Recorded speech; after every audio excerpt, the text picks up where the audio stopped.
Greetings, Matt Narcy with you, and today I'll be taking you through a review for the movie Lincoln, starring Daniel Day-Lewis, and it's directed by Steven Spielberg.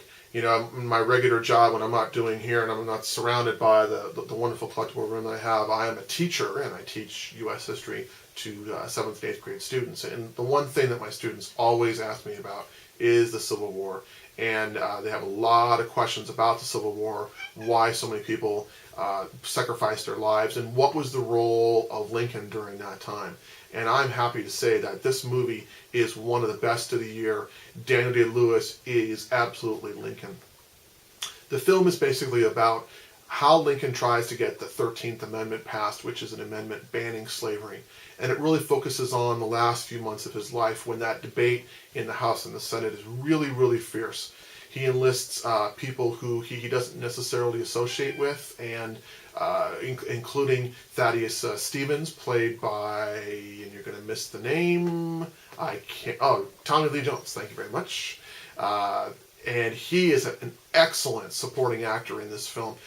His dialogue is much like what you would have seen from a late 19th century kind of speak. And he joins the side of Lincoln when he realizes that Lincoln is very serious about this, but getting Thaddeus Stevens on his side as a radical Republican is not going to be enough. So Lincoln's Secretary of State, William Seward, played by David Strathairn, who's one of his political competitors in the last election, the 1860 election, goes out and hires these three really dubious gentlemen, including James Spader, and to go out and try to get votes from Democrats who are losing their seats and don't really have anything to lose. The rest of the film focuses on Lincoln's relationship with his wife, Mary Todd, and played by Sally Field, and his son, played by Joseph Gordon-Levitt. And all the actors that Spielberg has picked up here really do an excellent job. This film is a 2.5-hour sit down and learn something kind of film. It doesn't have any big action set pieces. It's all dialogue, and it's all written in 19th century language. And to me, it really seemed accurate. Spielberg really brings home the idea of a Lincoln who is tormented by his past, who is tormented by what is going on in the country, the issues that he's having with his wife and whether she's mentally stable, the issue of whether Todd Lincoln is going to go into the Army and whether Lincoln will allow that or not. And Lewis looks like Lincoln, he sounds like Lincoln, he even walks like Lincoln. And in many ways it lends a large amount of credibility to the story that Spielberg is trying to tell. Now, I really liked Abraham Lincoln Vampire Hunter, but obviously there's not very much involved in that one that is historically accurate.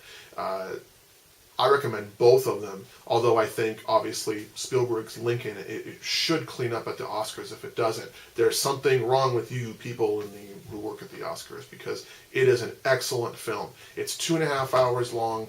Be prepared to sit there and be captivated. I hope that people will walk out of the theater changed like we were for Saving Private Ryan or Schindler's List. This is a big, epic film that deserves to be seen by as many people to learn about a time which the country was in so much turmoil and what Lincoln did to try to move the country forward, even in the face of so much death. So I absolutely recommend you go see it. If you are on Twitter, you can catch me at the address listed right here. I also write for a couple of websites, highdefninja.com.